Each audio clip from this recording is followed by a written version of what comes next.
आज जर आपला ट्रेजर पाहिला आणखी जे मी माझ्या वडिलांकडनं एक एक एक एक आत्मसात केलं, I feel sometimes very privileged. तुम्हाला सांगायला म्हणजे मला अतिशय छान वाटतो की आम्ही जेव्हा तिथे घर बांधलं, खालती नहर निघाली हो. म्हटलं अच्छा, मग नहराचं पाणी आम्ही ते हे कापून बिपून नहराचं पाणी आमच्या घरात घेतलं. मी इतकी साईड झाली, मला इतका राग येत होता. म्हटलं काय म्हणावं या माणसाला. पहिले मी इग्नोर केलं, पण नंतर मग मला लाज वाटायला लागली. लाजे खातर मी ते पुस्तक लिहिलं, पहिलं पुस्तक. ते पुस्तक माझ्या नवऱ्याने पब्लिश केलं. तर आम्ही अक्षरशः मी 100 वेळा व्हिजिट केलंय औरंगाबाद केव्हला. जर कोणत्याही युरोपियन ह्याच्याशी कम्पेअर केले, there is no comparison, there is no parallel. एका शालेभंजिकाच्या हातात मरमेड आहे. अरे आपण अजंठा एलोरावर पण नाही लिहिलं. अजंठा एलोराचे सगळ्यात पहिले ऑथर्स कोणी फॉरेनर्स आहे, ब्रिटिशच आहे. ती बिचारी क्रिस्टल प्लेस म्हणून आहे, ती इतकं ओरडते बिचारी. ती सांगते की तुम्ही काम करा, ती हेल्प करेल. ती म्हणते की माझ्याकडे 10,000 फोटो आहेत. एका फॉरेनर सगळे करतायत, by we Indians are not doing it. आपल्याला आपल्या कल्चरमध्ये, आपल्या हेरिटेजमध्ये काही प्राईड आहे की नाही. तिथे कॅनडामध्ये ते असं पास होतं, तर आम्ही एका शहरामध्ये दुसऱ्या शहरात तिथे पाहिलं मी एलोरा 25 किलोमीटर. एलोरा म्हटलं 1 वर्ष झालं ना हेरिटेज कमिटीहून, तुम्ही किती मीटिंग्स घेतल्या आणि तुम्हाला माहिती आहे हेरिटेज काय आहे. त्यांचं काय म्हणणं म्हणजे हेरिटेज कशी वाचवायची, तर त्या अर्धा साईड झालंय त्याला डिमॉलिश करून टाकू आपण. म्हटलं डिमॉलिश, म्हटलं तुम्ही असं पूर्ण का नाही बांधत. खास गेट पाडलं, मग आम्ही प्रोटेस्ट मार्च घेतला, कॅन्डल मार्च घेतला. तर ते म्हणे हेरिटेज कमिटीमध्ये तुम्ही मेंबर आहात आणि तुम्हीच आपल्या अगेन्स्ट करतात. म्हटलं हो, कारण तुम्ही त्याला प्रोटेक्टच नाही केलं, तुम्ही पाडलं. तर त्यांनी थोडे दिवसांनी काय केलं, मीटिंग घेतली. म्हणे आम्ही तुम्हाला तिथे तुम्ही दुसरी हे उभी करताय म्हणून आम्ही तुम्हाला निरोप देतोय. म्हटलं तुम्ही निरोप देताय, मला काही प्रॉब्लेम नाही. म्हटलं तुम्ही निरोप दिला तर मी तर आता तुमच्याशी अजून जास्त भांडेन. म्हटलं की आय एम नाव फ्री.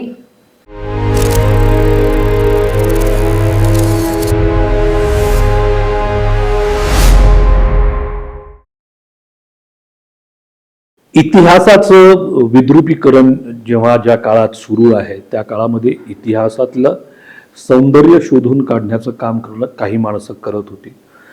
ज्या काळामधली तरुण पिढी व्हॉट्सअपवरच्या इतिहासावर अवलंबून होती, त्या काळामध्ये त्यांना खरा इतिहास समजावून सांगण्याचं काम एक जोडगोळी करत होती. इतिहास म्हणजे नेमका काय, इतिहासाचा अभ्यास कसा करायचा हे वर्गात शिकवता शिकवता ही जोडगोळी कधी एकदा त्या लेकरांना घेऊन इतिहासापर्यंत पोहोचली ते कळलंच नाही. इतिहास दडून बसलेल्या गोष्टींचा खजिना आहे. इतिहास मिथकांमधनं सापडण्याची गोष्ट आहे. ए टार्स प्रोडक्शन्सच्या प्रेषित की पोटलीमध्ये ऋषितुल्य असं ज्यांना म्हणता येईल अशा आमच्या दुलारी रफत कुरेशी मॅम आहेत. मॅम नमस्कार, आणि खूप वर्षांनंतर भेटतोय, पण अजूनही चार्म तेच आहे. मॅम तुमच्या घरामध्येच इतिहास आहे, बिलकुल वडिलांपासूनची ही परंपरा आहे, ती तुम्ही जोपासत आहात. काय सांगणार, 1950चा जन्म तुमचा. मी 1950चा. आणखीन मी जसं ज्या फॅमिलीमध्ये आले, जसं गुप्ते, रमेश गुप्ते वगैरे, काकांना जेव्हा औरंगाबादला आले तेव्हा पहिल्यापासून त्यांना मला वाटतं सुरुवात केली त्यांनी सगळ्या लेण्यांच्या इथे फिरायला वगैरे. आणखीन त्यांचा जो PhD झाला तो पण Verul iconography of Ellora, Buddhist caves of Ellora, मग हिंदू जैन बुद्धिस्ट. अच्छा, त्यावेळेस काय व्हायचं की आम्ही यंग होतो, म्हणजे शाळेत वगैरे जायचो, तर पिकनिकला आमचे वडील संडेजला जसं थोडे मोठे झाले होते तेव्हा शाळेत, म्हणजे मे बी 8-9 मध्ये होतो. आणखीन पिकनिकला घेऊन जायचे. तर पिकनिकला कुठे जायचं, वेरूळ, नाहीतर कधीतरी औरंगाबाद केव्जला, नाहीतर अजंठाला. अच्छा, आमचं हे होतं खाल्लं वेळलं सगळं असे वेरूळला वगैरे घेऊन जायचे. एकदा खाणं पिणं झालं की सरळ केव्जच्या आत. अच्छा, ओके. ते सगळे मग पाहत बसायचे, हे असं आहे ते असं आहे. आणखीन मी, माझी आई, ती दोघी मुली, आणखीन आई आम्हालाच सांगत बसायचे, डिस्क्राईब करायचे की हे आहे, ते आहे. इथे जसं जसं शिव पार्वती उभे आहेत, त्यांचं लग्न समारंभ चालू आहे, ब्रह्म कंडक्ट करतो आहे, हे राईट्स अँड रिच्युअल जसं होतंय, हे होतंय, ते होतंय, सगळं सांगायचे. तर माझ्या बहिणी, ते दोघी सायन्सचे, हे दोघी डॉक्टर्स. म्हणजे ही पण MBBS नंतर करत होती, तिला सायन्समध्ये, तिला काही येतात, पण मी एकटी होते. मग मला असं वाटायचं हे दोघी ऐकत नाहीये आपण ऐका. म्हणून ऐकायची. हो हो. नॉट दॅट की मला फार इंटरेस्ट होता, कारण लहानपणी कुठे आपलं डोकं दुसरीकडेच चाललेलं असतो. तर त्यामुळे मग मी फार पहिले थोडं थोडं ऐकायचे. पण कसं होतं की जसं ते डोक्यात पडायला लागले शब्द सारखे सारखे सारखे सारखे, तर हळूहळू 1-2 वर्ष 3 वर्ष झाल्यानंतर हळूहळू मी ऐकायला लागले. म्हणजे आय स्टार्टेड रेजिस्टरिंग इट, की असं म्हणाले तसं म्हणाले. मग मी इंटरेस्टने पाहायला लागले. मग मी काय काका ते तुम्ही मागे सांगितलं होतं हेच सांगा, तर जरा हे अर्धनारेश्वरीचं सांगा, म्हणजे ह्याचं सांगा, शिव आणखीन विष्णूंचा जो हरिहर होता ते सांगा, ते एक्सप्लेन करा. असं त्यावेळेस ते मला एक्सप्लेन करायचे. ऐहोली, पटदक्कल, बदामी ह्या सगळ्या ठिकाणी आम्ही फिरलो.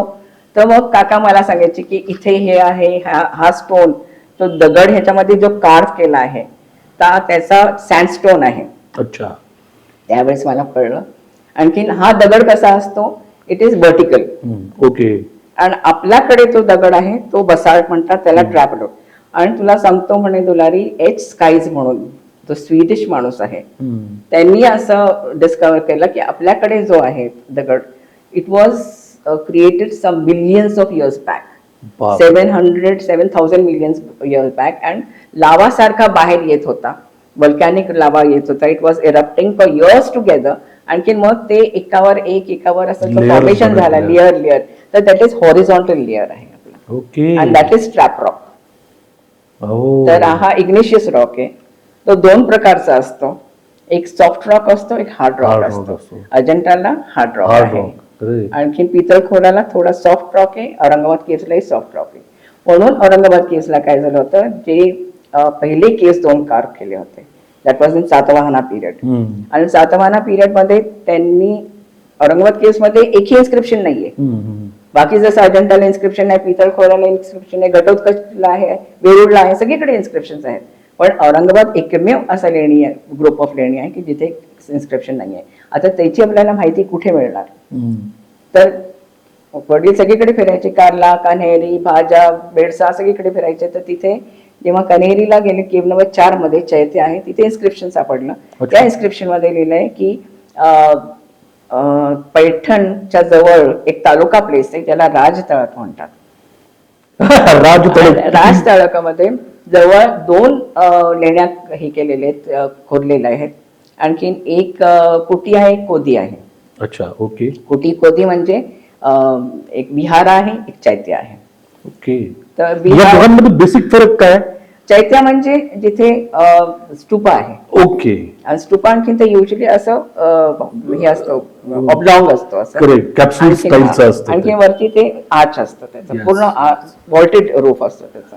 तर ते चैत्य आहे. एक विहार आहे म्हणजे विथ रूम्स, हे आहे आत, छोटे छोटे सेल्स आहेत आत.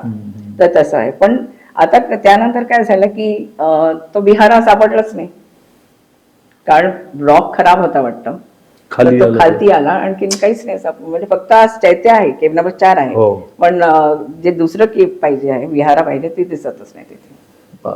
तर असे म्हणजे काय म्हणतात त्याला, जो स्टोन आहे तो अतिशय खराब होता म्हणून ते गेलं. पण बाकी आता जे केव्स, दुसरे केव्स आहे, आता त्याच्यात अजून काय झालं की काका आम्हाला तिथे, वडील म्हणजे तिथे घेऊन जायचे. एकदा आम्ही औरंगाबाद केव्हला गेलो होतो, तर ते म्हणे चला केव्ह नंबर 3 मध्ये जाऊया, तुम्हाला 3 दाखवतो. म्हणून ते थोडं आत जात होते. तर मी आणि माझी बहीण धावत धावत आत गेलो. आणखीन तिथले जो श्राईन आहे, गर्भगृह जे आहे त्याला म्हणतात, त्या गर्भगृहामध्ये अशी माणसं बसलेली दिसली. म्हटलं बापरे, इथे चोर दिसत आहेत. म्हणून मी धावत आले. म्हटलं काका, म्हटलं आपण जाऊया, इथे चोर आहेत. ते म्हणे, आता तेव्हा कळत नव्हतं ना, ते म्हणे चोर आणि इकडे काही. मग आत गेले. मग त्यांनी टॉर्च लावला, तर तिथे दोन्हीकडे अशी नील डाऊन होऊन माणसं बसलेली होती. आणि ती ह्याच्यात दगडात कार्व केलेली होती. दे वर सो लाईफ लाईक की असं तुम्हाला कुठेच दिसणार नाही, की अक्षरशः असे नील डाऊन झालेले आहेत दोन्ही साईडला. आजही तुम्ही बघा, आणखीन तिथे ते बसलेले आहेत, आणखीन तिथे ते वर्शिप करतायत. तर अच्छा, दे आर फॉरेनर्स. ओके. कारण फॉरेनर्स इज टू डोनेट. आणि तिथनं ते जे राजतळक आहे, तिथनं ट्रेड रूट होता, उज्जैन, उज्जैनपासनं जे होतं तर मालवापासनं महिष्मती इथे बुरहान आपलं नर्मदाच्या ह्याच्या काठी तटावर. महिष्मतीनंतर बुरहानपूर, मग नंतर पुढे अजंठा, घटोत्कच, मग भोकवर्धन, राजतळक, मग नंतर पैठण, प्रतिष्ठान आणि तेर असा तो मार्ग होता. हा या रूटला पण सिल्क रूट नाही म्हणायचं ना, हा रूट वेगळा. नाही, हा वेगळा होता. हा तर सातवाहना काळातला सगळ्यात जुना रूट आणखी अतिशय इंटरेस्टिंग रूट आहे हा. अरे वा. म्हणजे असं भोगवर्धन आपण म्हणतो. आता भोगवर्धन मध्ये काय होतं, भोगवर्धन इंडस्ट्रीयल सिटी होती त्यावेळेस. अरे बापरे. It was an industrial city. Production काय होतं, आयव्हरीचे सगळे ज्वेलरी बनवायचे, आयव्हरीमध्ये ज्वेलरी बनवायचे, ग्लासमध्ये मण्या, अनेक मण्या बनवलेल्या आहेत, म्हणजे सेमी प्रेशियस स्टोन्स मध्ये, म्हणजे जॅस्पर, एमेथिस्ट, ॲगेट, ऑनिक्स, ह्याच्यामध्ये सगळे स्टोन्स त्यांनी प्रोड्यूस केलेले आहेत. म्हणजे ते स्टोन्स आजही सापडतात आपल्याला. बापरे. मग ते गळ्यातले ह्याच्यात वापरलेले आहेत, म्हणजे हारांमध्ये वापरले आहेत. असे अनेक ज्वेलरी त्यांनी स्टोन ग्लासमध्ये केलेलं आहे. टेराकोटामध्ये खूप ज्वेलरी आहे तिथे. Interesting part of this also की ही जी ज्वेलरी आज आपल्याला सापडते त्याचे म्हणजे अगदी सिमिलर ज्वेलरी आज अजंठाच्या पेंटिंग्स मध्ये सापडते आपल्याला. Wow. So it is I mean आज जर आपला ट्रेजर पाहिला, आणखी जे मी माझ्या वडिलांकडनं एक एक आत्मसात केलं, तर I feel sometimes very privileged की आय कुड, म्हणजे ते सगळं माझ्या डोक्यात आजही आहे की काय काय काय काय पाहिलंय. आय मीन असं आहे की तो खजाना की कुठे बाहेर काढून कुठे नाही. आणि म्हणून मला सवय झाली की बोलायचं तर बोलतच सुटते. नाही पण हे किती चांगलं आहे मॅम. मला ऐकताना असं मेस्मराईज झाल्यासारखं व्हायला लागलं की मी कुठल्या समृद्ध प्रांतात राहतो की ज्या समृद्ध प्रांतामध्ये इतिहास, कला, ह्या सगळ्या गोष्टींची भरमार आहे. अच्छा, आणखीन एक खूप इंटरेस्टिंग अशी गोष्ट आहे की इथे ते प्रोडक्शन करायचे, म्हणजे आयव्हरीचे अनेक करायचे, त्यातल्या ते तेलला पण असायचं. तेलला भोकवर्धनला ह्या दोन्ही तेलला पण प्रोडक्शन होतं. तेलला कापड होता. अच्छा, ओके. म्हणजे मस्लिन हा जो कापड होता, मेलो क्लॉथ, कॉटन क्लॉथ होता, असे अनेक टाईपचे क्लॉथ प्रोडक्शन होतं तिथे. आणखीन ह्यांनी M.N. देशपांडेंनी त्यांनी एक पेपर लिहिला होता जेव्हा ASI चे 100 इयर्स कम्प्लीट झाले होते त्यावेळेस. मला आठवत नाही कोणत्या इयरमध्ये, 1948-50ला एक त्यांनी पेपर लिहिला, रोमन्स इन तेल अँड टेराकोटा लिहिलं होतं तो पेपर. त्याच्यात त्यांनी लिहिलंय की तो काळ असा होता, फर्स्ट सेंचुरी ADचा असा काळ होता जेव्हा अनेक रोमन, ग्रीक, अरब, आणखीन समटाईम्स चायनीज असे सगळे लोक ट्रेडर्स यायचे. आणखीन they were staying on the banks of Terna in Ter सागरामध्ये. बापरे बापरे बाप. आणखीन तिथे राहून मग त्यांचे स्वतःचे वेअर हाऊसेस होतात. प्रोडक्ट्स जे आहे ते प्रोडक्ट्स ते तिथे ठेवायचे आणि मग ते शिप करायचे. म्हणजे ते भारूचच्या, जसं गुजरात मधनं किंवा ठाणाचे तिथे त्या साईडला जे सीज होते, बॉम्बेचे सीज आहे, तर त्यांचे सगळे नावं आहेत. आणखीन कसं झालं की रोममध्ये पहिले रूल होता, क्लिओपाट्रा होती, अँथनी होते आणि ऑगस्टस ह्यांच्यात बॅटल चाललं. त्या बॅटलमध्ये ऑगस्टस शेवटी जिंकला. आणि ऑगस्टसच्या वेळेस फर्स्ट सेंचुरी BC ADच्या मध्ये जेव्हा ऑगस्टस जिंकला त्यावेळेस he started establishing trade relations with India. तर इंडियाशी जे त्यांनी ट्रेड रिलेशन्स सुरू केले, तर त्याच्यात मग Pratishthan was in the forefront. म्हणजे South India and most of South India and Pratishthan. तर तिथनं आपलं सगळं जायचं, स्पायसेस खूप जायचे साऊथ इंडियाहून. प्रतिष्ठान म्हणजे पैठण सांगितलेलं बरं. तर आपलं जे हे आहे कपडा तिथे जायचा आणि स्पायसेस खूप जायचे. तर स्पायसेस आणि कपडा आणि सेमी प्रेशियस स्टोन्स तिकडनं जे यायचं ते गोल्ड, सिल्वर आणि कॉपर, पण जास्त गोल्ड आणि सिल्वर यायचं रोमहून. आणखीन तिकडनं स्लेव्स पण यायचे, फिमेल स्लेव्स यायचे, मेल स्लेव्स यायचे. आपण काही म्हणजे ॲनिमल्स पण आपण तिथे धाडायचो. इंटरेस्टिंग. रायनोसर्स पण जायचे इकडनं, माकडं पण जायचे इकडनं, तर इतकं सगळं ट्रेड होतं की आपल्याकडे कसं झालं की रोम स्टार्टेड म्हणजे तिथे ब्रोकेड होतं पैठणला. तर तिथलं म्हणजे कपडा खूप रिच होता. तर इथला जो ब्रोकेड होता पैठणचा, जरी ब्रोकेड वगैरे, जो it was in pure gold and silver. त्यावेळेस हे आर्टिफिशियल सिल्वर हा कन्सेप्टच नव्हता. तर ते जी विविंग होती, तर त्याचे जे कापड रोमचे बायका त्यांच्या लग्नात ब्राईड करता वापरायचे.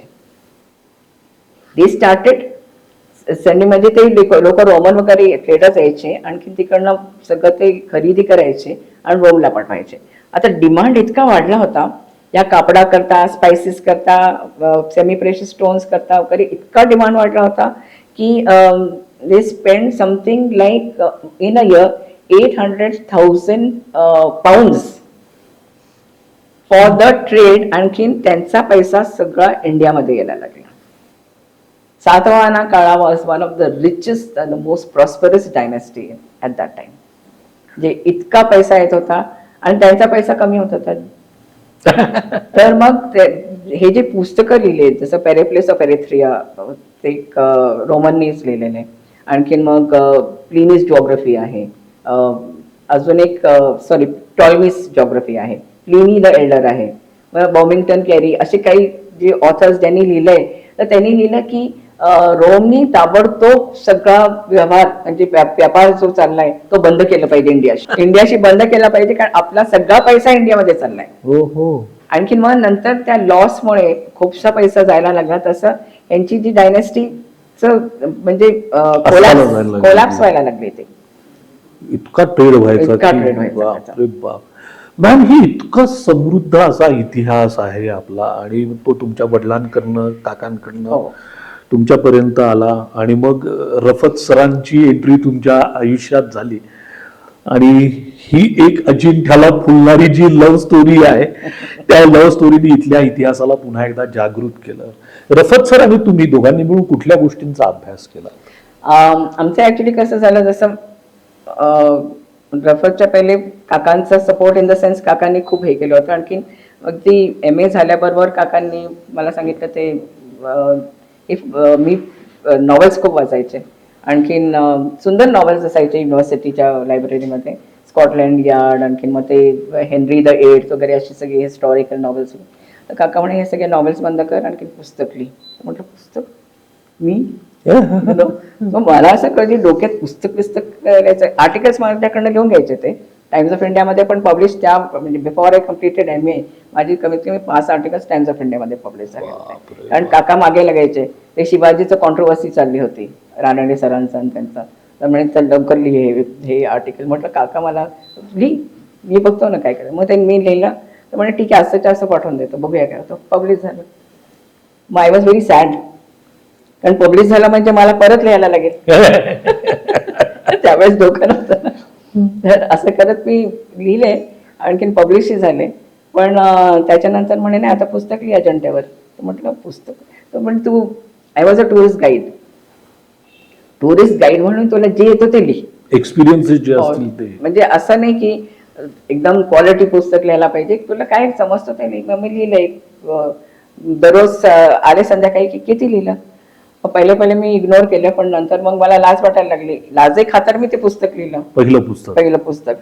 आणखीन ते म्हणे आता आपण पब्लिश करू. मग ते पब्लिश, ते बिफोर त्याच्या पहिलेच ते गेले. तर ते पुस्तक माझ्या नवऱ्याने पब्लिश केलं. सासऱ्यांची इच्छा जावयाने पूर्ण केली. 20 पुस्तकं झालीत मॅम, आणि 1000च्या वर जवळपास आर्टिकल्स झालेत.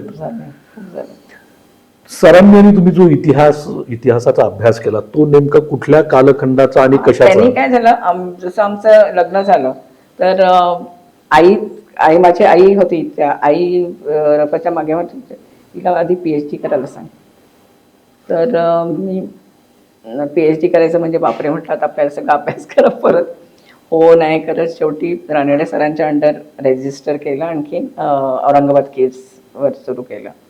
तर माझं pace of work was very slow. तर रफत आणि माझी आई दोघं माझ्या डोक्यावर बसले होते. आणि दररोज आईचा फोन यायचा, आणखी रफत कितना हो गया. अरे म्हटलं मैं मशीन नहीं, जल्दी काम करो, आराम से मत करो. बाय चान्स काय झालं, I was pregnant the second time. तो मूल झाल्यावर मग म्हटलं हां आता करते. तर त्यानंतर 2 वर्षात मी कम्प्लीट केलं. म्हणजे तिथे कसं असायचं, it was on the caves म्हटलं की तुम्हाला 10 वेळा व्हिजिट करायला लागायचं. Ranade sir was very enthusiastic. तर ते मला काय करायचे, युनिव्हर्सिटी ते केव्स चालत तिथनं वॉकिंग डिस्टन्स आहे. तर आम्ही अक्षरशः मी 100 वेळा व्हिजिट केलंय औरंगाबाद केव्स. आणि मग मी म्हटलं सर इतक्या वेळा का? बारीक बारीक गोष्ट असतात तुलारी, ते तुला समजले पाहिजे. तू बघ, आणखीन तू हे काय बघ, इथे शालभंजिका आहेत, गणाज आहेत, आणि बारीक बारीक इतके इतके स्कल्पचर्स आहेत शालभंजिकाचे. आता तुम्ही जर पुस्तकं वाचली केव्ह टेम्पल्सवर, कोणी शालभंजिकाचं मेन्शन केलंय पण कोणी लिहिलेलं नाही त्याच्याबद्दल. तर मला म्हणे नाही नाही ह्याच्याबद्दल लिही. किती बारीक बारीक असं बघायचं मिळेल. अच्छा, इतके अप्रतिम स्कल्पचर्स आहेत ते, तुम्ही जर नीट व्यवस्थित पाहिलं. आणखीन त्यावेळेस मग माझ्या ज्या अँगलनी हळूहळू हळू पाहत सारखं ते रेजिस्टर व्हायला लागलं. आणखीन कळायला लागलं की हे काय, एका शालभंजिकाच्या हातात मरमेड आहे, एका हातात या साईडला वीणा आहे, आणखीन एका साईडला मरमेड आहे, आणखीन ती अटेंडंट खालची तिने पण सपोर्ट केलाय त्या मरमेडला. खालचा सगळा भाग फिशचा आहे आणि वरचा बाईचा आहे. तर हा मी म्हटलं ही मरमेड आहे, म्हटलं बापरे. आणि मग मला त्याच्यात इतका इंटरेस्ट यायला लागला की बारीक बारीक त्याचे.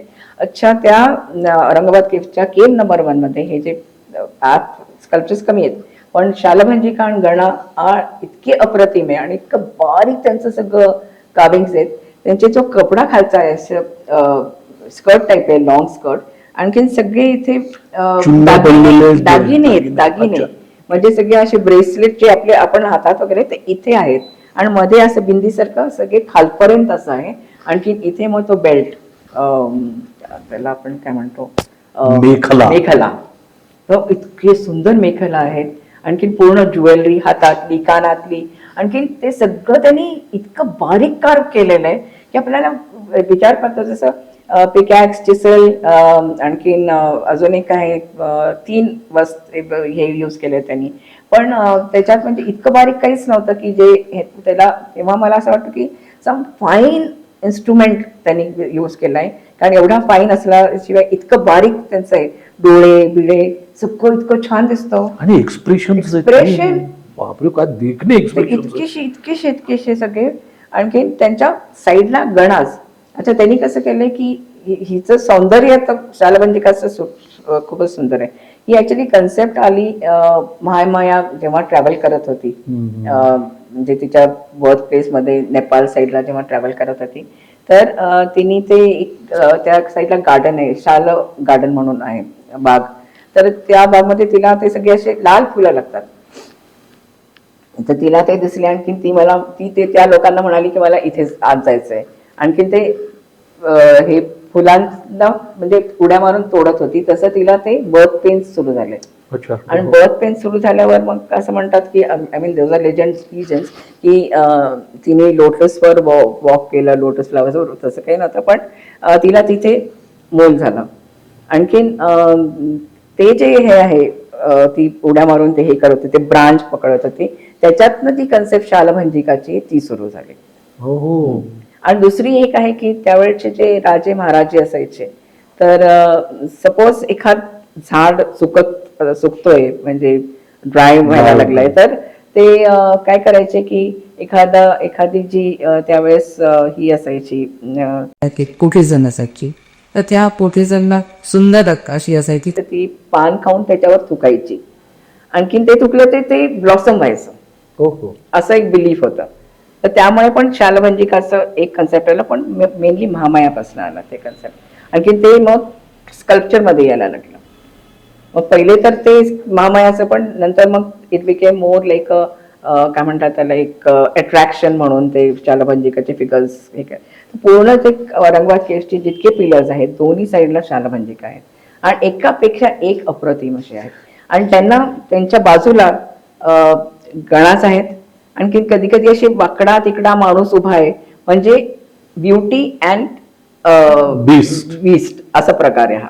म्हणजे अगली अँड ब्युटी दोन्ही दाखवले की त्याच्या कंपॅरिझन मध्ये हे कसे दिसतात, सौंदर्य आणि विद्रुपता किंवा कुरूपता ज्याला म्हणतात ते. म्हणजे तुम्हाला comedy, you can laugh also, you can smile also, you know.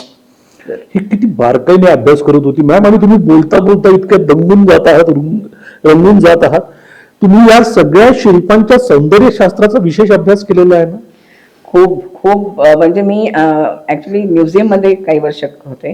तर म्युझियम मध्ये मला पुष्कळ लोक विचारायचे की तुम्ही बोर होत असाल. म्हटलं नाही, मी नाही बोर होत. म्हणे का? म्हटलं इतकं शिल्प आहेत, आणखीन ते मी ऍक्च्युली पाहायचे आहेत ते शिल्प, एक एक एक त्याचे हे म्हणजे बारीक त्याचे जे स्कल्पचर्स असायचे, साऊथ इंडियन असे स्कल्पचर्स असायचे. जसं एक विष्णूचा फिगर होता, तर त्यांनी त्याचे जे क्राऊन मध्ये आहे पूर्ण दशावतार होते.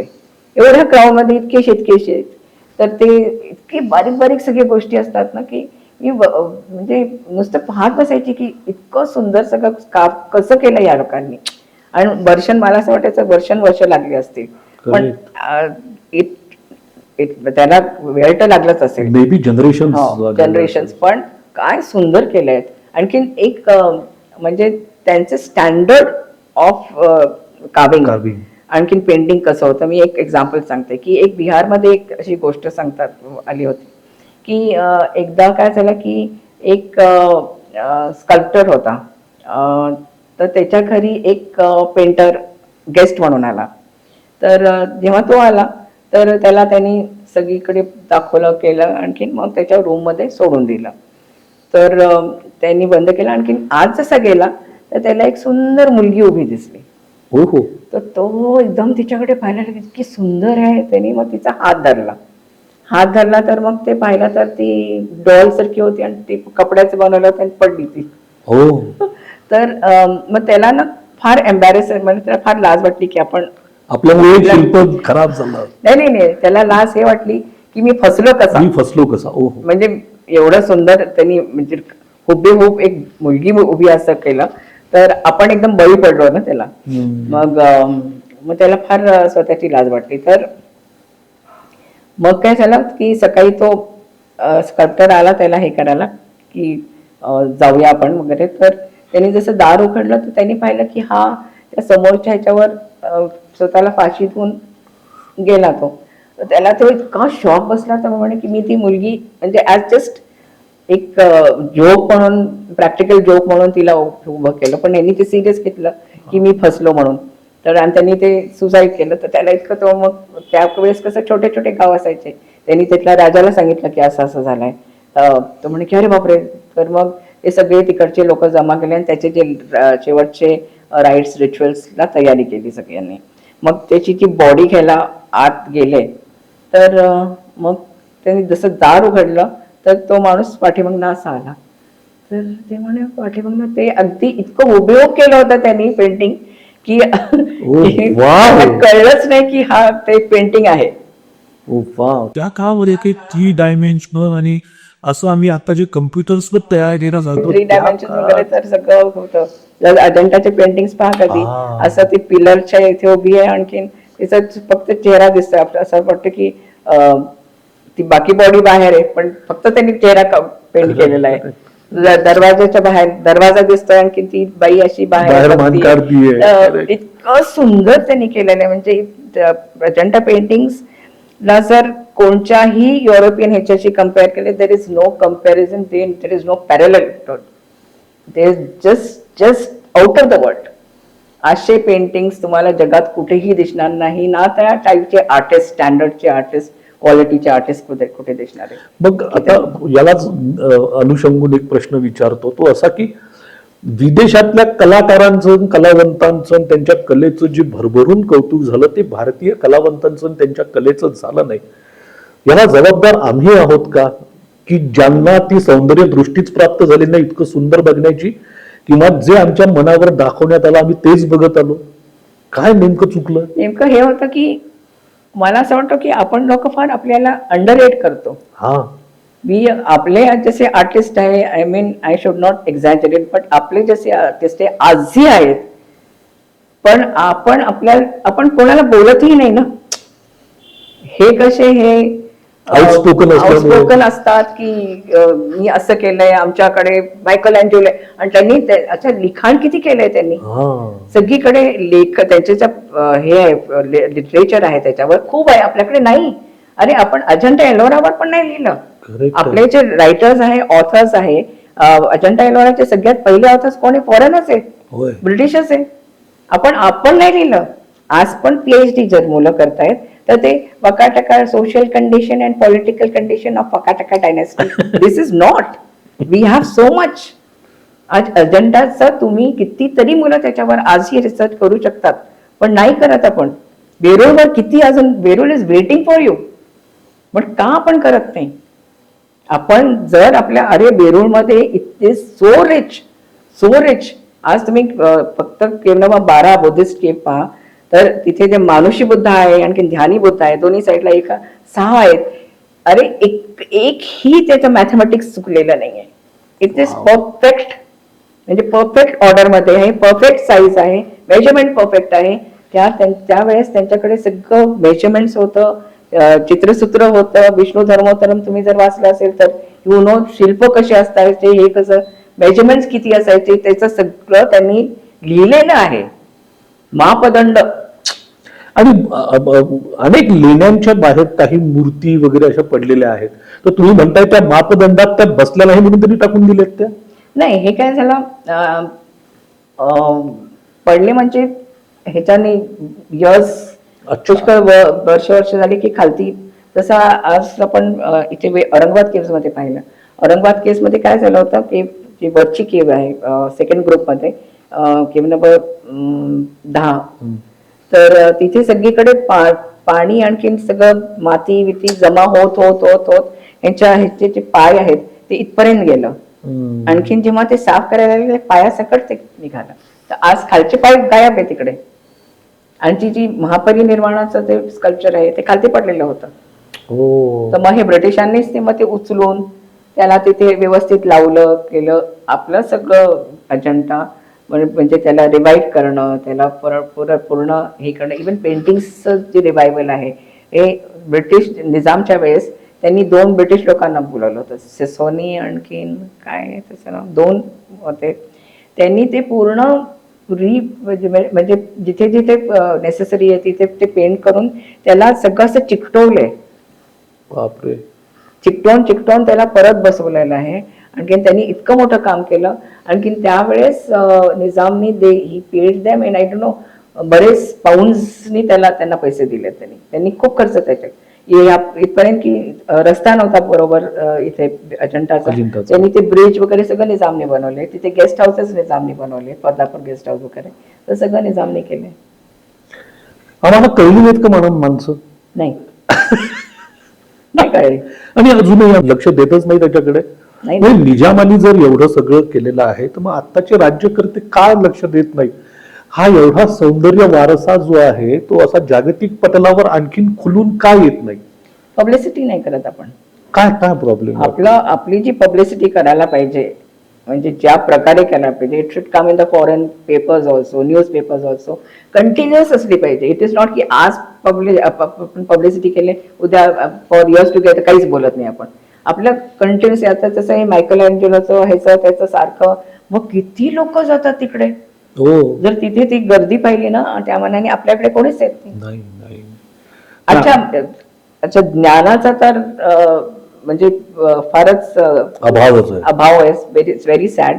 जसं अजंठाला मी आता नोव्हेंबर मध्येच गेले होते.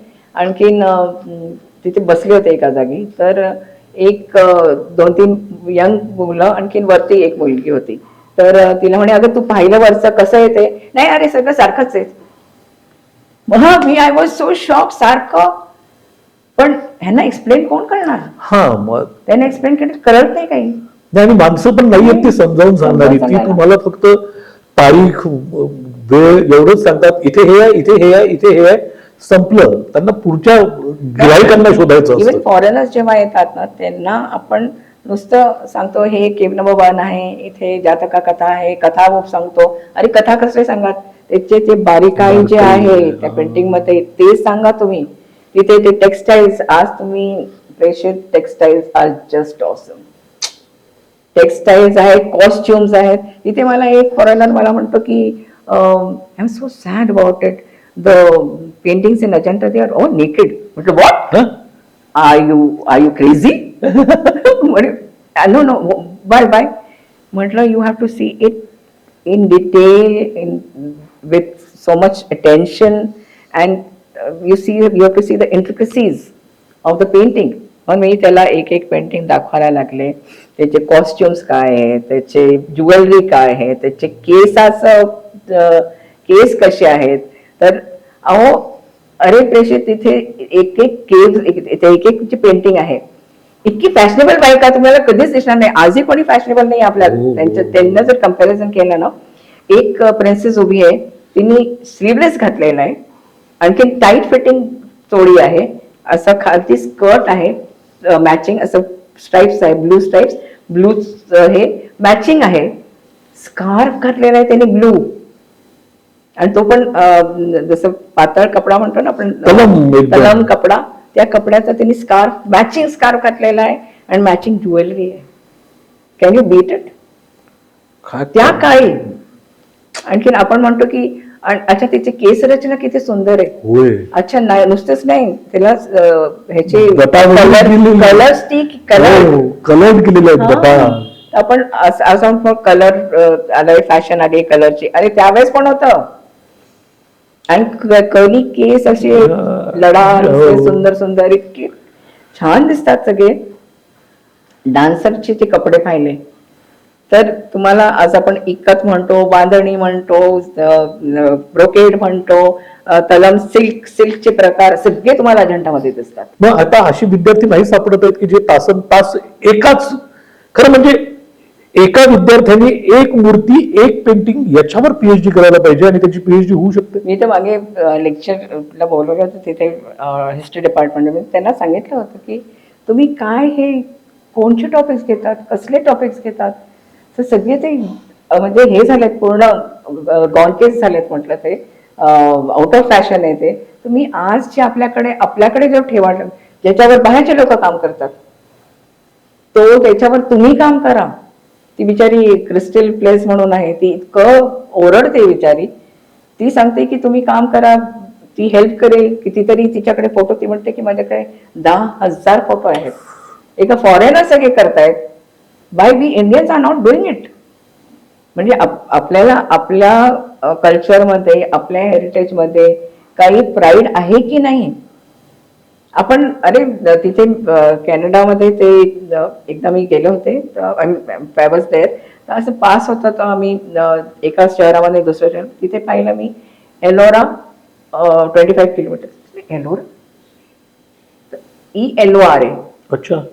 मग मी त्याचं सगळं फाइंड आउट करायला सुरुवात केली, तर आय लर्न की तिथला जो माणूस आहे, म्हणजे एक विलियम काहीतरी त्याचं नाव होतं, त्यांनी तो एलोरा आपल्या येऊन पाहिला. त्यांनी ही वॉज सो म्हणजे इम्प्रेस्ड विथ इट. म्हणजे त्याला इतकं ते इतकं आवडलं की त्याच्या भावानी, दोघं भावांनी येऊन पाहिलं. त्या भावानी आपला शिप बनवली, खूप रिच होते ते, शिप बनवली, त्याचं नाव एलोरा ठेवलं. त्यांनी त्याच्या दुसऱ्या भावानी 14,000 एकच त्याला जमीन मिळाली, त्याचं सगळं नाव एलोरा ठेवलंय. सगळीकडे आज Ellora park, Ellora conservation, Ellora muse, Ellora mills, सगळं एलोरा.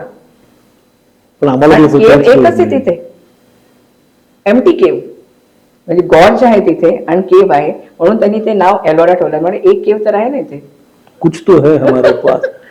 काय भुकेलेली माणसं हे सगळं काम करू शकतात, जी तुमच्यासारखी आहे, की ज्यांना सातत्याने भूक लागते की अरे नोव्हेंबर महिन्यात, आता 1950चा जन्म आहे तुमचा, पण या नोव्हेंबर मध्ये जायचं, पुन्हा बघायचं आणि तासन तास बघत बसायचं त्या गोष्टींकडे.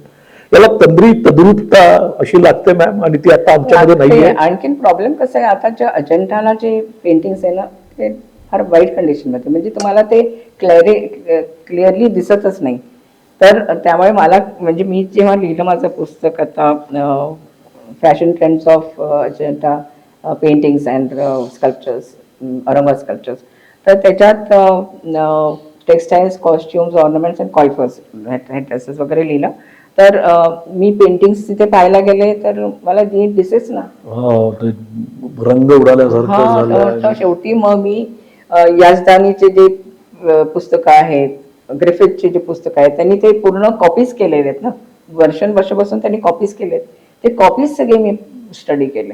त्याच्यावरनं आणखीन बाकी पुष्कळ लोकांनी, जसं जेम्स बर्ड आहे, अरे इतके फनी लोक असायचे. जेम्स बर्डने जे लिहिलेलं आहे की त्याला ते इतके आवडायचे तिथले पेंटिंग्स, तर त्यांनी असे ग्रुप्स पाठीमागनं काढून घेऊन गेलाय तो इंग्लंडला. अच्छा. कोणी सांग त्याला ओरडायला नाही, काही नाही. आपली जी व्हील ऑफ लॉ आहे हो. केव नंबर 17 वरांड्याला, तर ते व्हील ऑफ लॉ मध्ये कितीतरी असे जे हे आहे ग्रुप्स आहेत, ते ग्रुप्सच गायब आहे तिकडनं. तो घेऊन गेलाय. हा. आणि या निमित्ताने असंही म्हणता येईल की बिचाराने तिकडे संवर्धित तरी करून ठेवलं, हो, नाहीतर इथे लोकांनी दिवाणखान्यात ठेवलं असतं ना त्याला. आपल्याकडे सौंदर्य दृष्टी राहिलेली नाहीये. नाहीये अप्रिशिएट करता येत नाही. आणखीन knowledge wise so superficial at times ना. आपल्याला वाटतं की मी नो कमेंट्स, कारण मला पूछ रहा आपको मालूम नहीं वहाँ पे ऐसा है. अच्छा अच्छा, बहुत अच्छा है, आपको काफी नॉलेज आहे म्हटलं. अशी लोक असतात. मॅम, सध्या इतिहासाचं विद्रुपीकरण होताना दिसतंय, त्याच्यावरचा काय इलाज आहे? सत्य कधी येणार लोकांच्या पुढे आणि कसं आणायचं? Very difficult.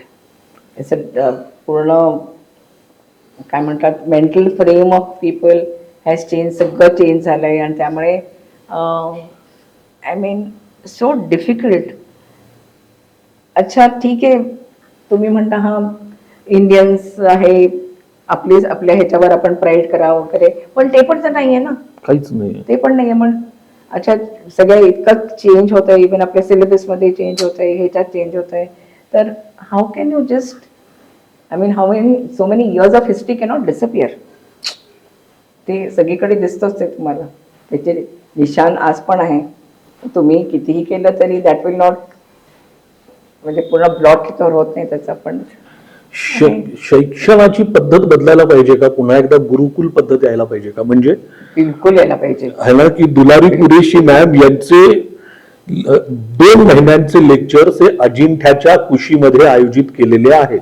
इतिहासाच्या सगळ्या विद्यार्थ्यांना हे कंपल्सरी आहे की त्यांनी 2 महिने अजिंठ्याच्या कुशीमध्ये राहून याचा अभ्यास करा. असं काहीतरी करायला पाहिजे की ते वर्गामध्येच, त्या चौकोनी वर्गांमध्ये ही शक्य होणार नाही ना मॅम.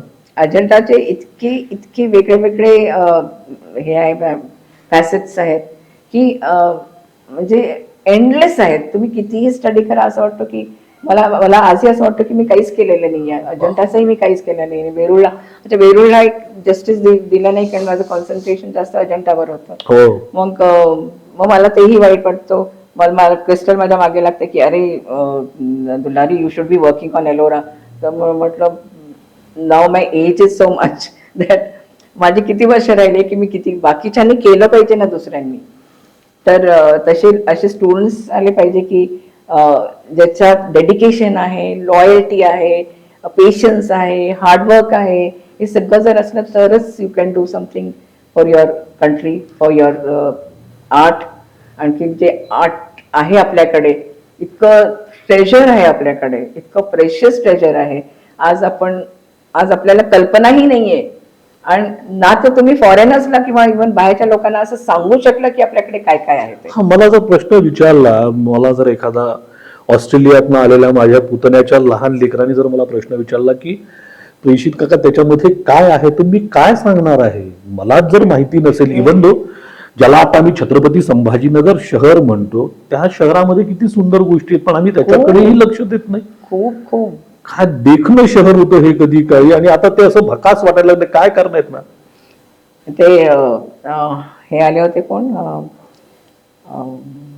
अस्फहानी, सादिक अस्फहानी म्हणून जर हे होते, ट्रॅव्हलर होता तो. जुन्नर ते अकबराबाद चालला होता, तो औरंगाबादला थांबला.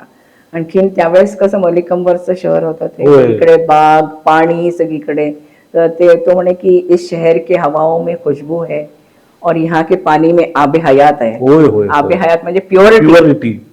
तर म्हणजे तो इतका खुश होता त्या शहरावर. असे पंचकीला खूप लोक येऊन गेले, जसं आपले नौशाद पण येऊन गेला, सॉलोमन ग्लॅडस्टोन येऊन गेले. तर असे अनेक लोक येऊन गेले. त्यांनी जे त्यांच्या ते कॉमेंट्स मध्ये लिहिले, तर नौशादनी तर अक्षरशः ह्याच्यावर पंचकीवर पोएट्री लिहिली आहे. तर म्हणे की मी ह्या शहरासारखं शहर कुठेही पाहिला नाही. तर कुठला तरी एक देश आहे, त्या देशामध्ये अजूनही नहरीचं पाणी वापरतात आणि स्वच्छ, गोड, छान नितळ पाणी आहे.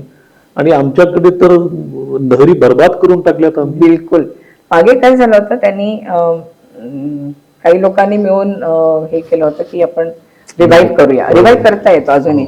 अनफॉर्च्युनेटली काय झालंय की त्याची जी नेटवर्क आहे पूर्ण अंडरग्राऊंड नेटवर्क आहे पूर्ण, तर ही जोबन टेकडी आहे ना इथे, तिकडनं ते सुरू झाले. तिथे हौद आहे, मग तिकडनं असं खालनं ते मग त्या सावंगी नदीतनं आपल्या ह्याच्यातनं डॅम मधनं, मग नंतर इथनं खाम नदीतनं असं करत करत त्यांनी इथे आणलंय पूर्ण नेटवर्क औरंगाबादला. तिथे कटोलाच्या इथे मोठा हौद केलाय, तर तिकडनं मग परत तो नेटवर्क पूर्ण जातोय तो. आता काय झालंय, सगळीकडे घरं झालीत. जशी जशी घरं बांधतात गेली, त्याची खालचे जे नेटवर्क होता तो पाण्याचा, तो डिस्टर्ब म्हणजे कसं केलंय. एका वॉकला जेव्हा आम्ही गेलो होतो तर म्हणे की मॅडम मी पण मकबऱ्याच्या जवळच राहतोय. म्हटलं अच्छा, व्हेरी गुड. तर म्हणे तुम्हाला सांगायला म्हणजे मला अतिशय छान वाटतो की आम्ही जेव्हा तिथे घर बांधलं खालती नहर निघाली हो. म्हटलं अच्छा. मग नहराचं पाणी आम्ही ते हे कापून बिपून नहराचं पाणी आमच्या घरात घेतलं. मी इतकी साईड झाले, मला राग येत होता. म्हटलं काय म्हणावं या माणसाला. म्हटलं हो तुम्ही असं कसं घेतलं, तुम्ही परमिशन घेतली होती का. अरे कसली परमिशन, कोण विचारतोय. आज किती वर्ष, 10 वर्षापासून आम्ही घेतलाय, आज पाणी येतोय, 24 तास पाणी होतं आमच्याकडे. म्हटलं वा छान. शहानूर बिया हंबींचा जो दर्गा आहे, त्या दर्ग्यामध्ये वजू करण्यासाठीचं जे पाणी होतं ते नहरीत नाही यायचं. आणि आता जिथे महानगरपालिकेचं पाणी यायला लागलं, ती नहर आम्ही संपवून टाकली. असंच करता येतं सगळे. आज पण हे जे जामा मस्जिद आहे ना, हो मोठी बडी तिथे आहे अजूनही नहरीचं पाणी येतं अजूनही. आणि किती थंड आणि छान पाणी आहे. ते आत म्हणजे आम्ही वॉक घेऊन गेलो होतो आत त्या जामा मस्जिद मध्ये, त्यांची परमिशन घेऊन गेलो होतो. तर तिथे आत गेल्यावर इतकं छान थंड गार वाटत होतं, म्हणजे किती वेगळंच एकदम वाटत होतं आत. आणि तसं आम्ही त्या नहरीच्या जवळ गेलो तर मोठं झाड आहे तिथे, असं शेड म्हणून, तर तिथे बसायला असं डोक्याला पण शांतता मिळते. इतकं गार आणि छान.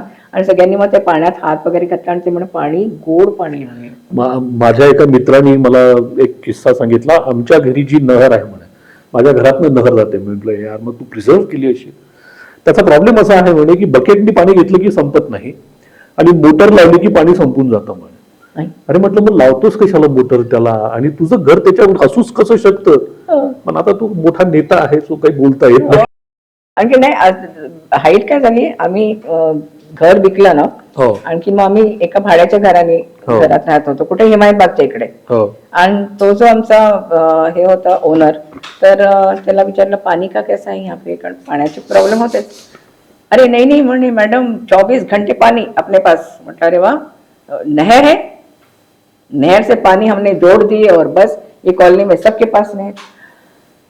तर म्हटलं नो वंडर पंचकीमध्ये कुठे पाणी येत नाही. आज या नहरी तोडून तोडून हे करतायत लोक, पाणी घेतायत, तर कसं येईल. म्हटलं आपको कुछ कॉर्पोरेशन से कोई ये नहीं आया. हाँ कॉर्पोरेशन से आता है ना, कॉर्पोरेशन बोलता है कि ये नहर का पानी यूज नहीं करना. कोण सुनता है मॅडम. नुकतीच महानगरपालिकेची निवडणूक झाली आहे आणि सेन्सिबल अशी 2 माणसं जी आहेत ती महापौर आणि उपमहापौर झालेली आहेत, सुदैवाने. बिलकुल. सो आपल्या इथे एक महानगरपालिकेचा हेरिटेज विभाग आहे, कमिटी. त्यांच्या संदर्भात काही सूचना या दोघांना द्यायच्या. बिलकुल द्यायची. ही जी कमिटी आहे हेरिटेज कमिटी, त्याच्यात म्हणजे आम्हीच मी आणि रपतने कल्चरल मिनिस्ट्रीला लेटर लिहिलं होतं खूप मागे, की अशी एक कमिटी तुम्ही, जसं मला माहित होतं मुंबईला आहे, दिल्लीला आहे, मग वाय नॉट इन औरंगाबाद, किंवा औरंगाबादला इतकं हेरिटेज आहे, तर अशी कमिटी तुम्ही इथे का नाही फॉर्म करत. तर त्यांच्याकडनं पहिले तो उत्तर आलं की आम्ही टुरिझम मिनिस्ट्रीला पाठवलं, ते म्हणजे कल्चरल मिनिस्ट्रीला. मग आम्ही कल्चरल मिनिस्ट्रीला लिहिलं, मग त्यांच्याकडनं उत्तर आलं, त्यांनी ते फॉर्म केलं. आणखीन त्याच्यात मग ते जयंत देशपांडे म्हणून त्यांना चेअरमॅन केलं. आणखीन बाकी मग हिस्टॉरियन म्हणून मला घेतलं, ते पण मोरवंचीकर सर. तर मी म्हटलं सर तुम्ही व्हा, कारण तुम्ही सध्या सिनियर काय म्हणत आता सध्या तू. मग मला हिस्टॉरियन घेतलं. त्यानंतर एखाद मीटिंग झाली असेल, त्यानंतर मीटिंगच नाही काही. तर टाइम्स ऑफ इंडियामध्ये कोणीतरी एक आले होते कॉरेस्पॉन्डंट, की मला म्हणजे इंटरव्ह्यू घेतलं की तुम्हाला काय वाटतं म्हणे की हे हेरिटेज कमिटी आहे काहीच काम करत नाही. म्हटलं काम कसं करणार. म्हटलं चेअरमननी बोलवलं पाहिजे ना मीटिंग, मी पण आहे त्याच्यात, पण meeting chairman that is his responsibility. त्यांनी जबाबदारी घेतली आहे तर त्यांनी बोलवायला पाहिजे. कारण तसं हेरिटेजची कामं खूप आहेत, खूपशी कामं आहेत. कारण गेट्सचं मरम्मत आहे, हे आहे ते आहे, ते का नाही करत आहे? कारण जोपर्यंत मीटिंग होत नाही तोपर्यंत हे सगळे कामं पुढे जाणार नाही. तर मग काय झालं होतं तेव्हा भापकर सर हे होते, जस्ट आले होते कमिशनर म्हणून. तर त्यांनी मग जयंत देशपांडेंनी जेव्हा ते वाचलं दुसऱ्या दिवशी मीटिंग घेतली आणि मग ASIचे लोक, स्टेट आर्किओलॉजीचे लोक सगळे आले तिथे. आता ते काय त्यांचं मेन मीटिंग कशाला घेतली तर कंप्लेंट करायला की मी असं बोलले. तर मला म्हणजे भापकर सरांना म्हणे सांगा त्यांना म्हणे की तुम्ही असं कसं लिहिलं. म्हटलं तुम्ही त्यांना सांगा, सांगा मी सांगते तुम्हाला का मी लिहिलं. म्हटलं 1 वर्ष झालं ना हेरिटेज कमिटीहून, तुम्ही किती मीटिंग्स घेतल्या म्हटलं, आणि तुम्हाला माहिती आहे हेरिटेज काय आहे आणि हेरिटेज करता काय काय केलं पाहिजे. पण म्हटलं आम्ही इतकं हे करून ही कमिटी बनवली तर तुम्हाला आज चेअरमॅन केलं तर तुम्ही काहीच करत नाही म्हटलं. म्हणून मी म्हटलं आणि जोपर्यंत तुमच्याकडनं नाही मी अशी इंटरव्ह्यूज देत राहीन. मग ते माझ्यावर खूप चिडले होते. आणखी मग तो ASIचा म्हणे की मॅडम आपने बराबर किया, आपने जो करा वो बहुत अच्छा किया, क्योंकि मीटिंग्स हो ही नहीं रहे थे. हमको सब पूछते थे कि हेरिटेज कमेटी का आपके पास है औरंगाबाद में, मगर आपकी मीटिंग नहीं होती, मगर हमारे चेयरमैन साहब मीटिंग नहीं लेते. तर ते अजून चिडले. मग भापकर सर म्हणे की देशपांडे सर तुम्ही एक काम करा, तुम्ही रेग्युलर मीटिंग घेत जा, मंथली मीटिंग घेत जा. तर हो हो ठीक आहे केलं. घेतले त्यांनी 2-4 महिने घेतले. आणखी मग कसं जसं आता खास गेट होतं त्याचे प्रॉब्लेम्स होते, तर एक साईड होतं. तर त्यांचं काय म्हणणं म्हणजे हेरिटेज कशी वाचवायची तर त्या अर्धा साईड राहिलाय त्याला डिमॉलिश करून टाकू आपण. म्हटलं डिमॉलिश, म्हटलं तुम्ही असं पूर्ण का नाही बांधत, म्हणजे इन्स्टेड ऑफ डिमॉलिशिंग आणखी अर्धा साईड राहिला तर अर्धा साईड राहून द्या. म्हणे नाही ते खालती पडू शकतो. नाही पडणार म्हटलं. ते म्हटलं इंजिनियर आहे तिथे समोर, ते काय म्हणतात म्हणे नाही असं पडत नाही. तर आता ते पण पाडलं मग त्यांनी. आम्ही किंवा अच्छा हैदराबादला होतो आम्ही त्यावेळेस. मला फोन आला तर कुठे आहात मॅडम म्हणे. म्हटलं आम्ही हैदराबादला. अच्छा, रात्र ते पडून टाकलं. तर हेरिटेज वाचवायचं हे आहे. आणखी मग जसं प्रत्येक ह्याच्या पायरीशी आम्ही सारखी भांडायची जरा जास्त भांडायची. एक दिवस त्यांनी ते पाडलं, खास गेट पाडलं. मग आम्ही प्रोटेस्ट मार्च घेतला, होय, कॅन्डल मार्च घेतला. आणखीन मी तर फोरफ्रंट पर होते. तर ते म्हणे हेरिटेज कमिटीमध्ये तुम्ही मेंबर आहात. दुसऱ्या दिवशी मीटिंग घेतली, हेरिटेज कमिटीमध्ये तुम्ही मेंबर आहात आणि तुम्हीच आपल्या अगेन्स्ट करतात. म्हटलं हो, कारण तुम्ही त्याला प्रोटेक्टच नाही केलं, तुम्ही पाडलं. फॅक्ट आहे. तर तुम्ही पाडलं, आणखीन कसं पाडू शकता तुम्ही असं. तर म्हटलं नाही मी घेईन. तर त्यांनी थोडे दिवसांनी काय केलं, एक मीटिंग घेतली. आणखीन म्हटलं एकदम कशी काय आज मीटिंग आहे. नाही म्हणे आम्ही तुम्हाला तुम्ही कमिशनर जसं भापकर सर कमिशनर झाले होते, डिव्हिजनल कमिशनर, तर तिथे तुम्ही दुसरी हे उभी करताय म्हणून आम्ही तुम्हाला निरोप देतोय. तर म्हटलं तुम्ही निरोप देताय, मला काही प्रॉब्लेम नाही. म्हटलं तुम्ही निरोप दिला तर मी तर आता तुमच्याशी अजून जास्त भांडेन. म्हटलं की आय एम नाव फ्री. तर तुम्ही असं वाटून घेऊ नका की तुम्ही स्टॉप होणार आहे आता इथे मी आता सारखी पेपरमध्ये मी खूप नंतर सुरू केलं. म्हटलं खरे आता मला काहीच प्रॉब्लेम नाही. मग धडाधड तर त्यांनी मग त्यानंतर काय केलं, रमजानीला घेतलं. त्यानंतर मीटिंग्स होणं बंद झालं, कारण मी पाठीमागे नव्हते तिथे. कारण मी सारखी फोन करायचे, आता मीटिंग केव्हा आहे, आता मीटिंग केव्हा आहे, आता हे कामं आहेत ते कामं आहेत, एजेंडा हे करा ते करा ते करा. तर त्यांना अशी लोक नको होती.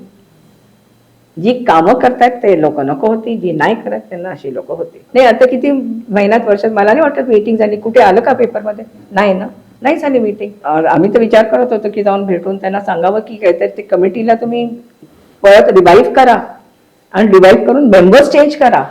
आता मेंबर्स ASIचा तर मेंबर तोच राहील, स्टेट आर्किओलॉजीचा ओके, पण बाकी जे मेंबर्स आहेत ते तुम्ही असे मेंबर्स घ्या जो रिअली काम करतायत, ऍक्च्युली फील्डवर काम करतायत, असे लोक घ्या ना तुम्ही. पण तसे लोक तुम्ही घेत नाही, तुम्हाला तसे लोक नकोय. म्हणजे जे नकारात्मक कामं करतात तसे लोक पाहिजे. तर you have to revive it. Maharashtra शासनाला काय सांगणार? महाराष्ट्र शासनाला हेच सांगणार की असं जसं तुम्ही वेगळे आता एक सांगते मी की कोर्सेस सुरू केलेत हिस्ट्री डिपार्टमेंटमध्ये. Ajanta Verul studies. Ajanta Verul studies is a very niche area की ज्याच्याकरता तुम्हाला रिअल एक्सपर्ट्स पाहिजे इन अजंठा अँड एलोरा, ज्याला कन्सल्ट केलेलं नाही.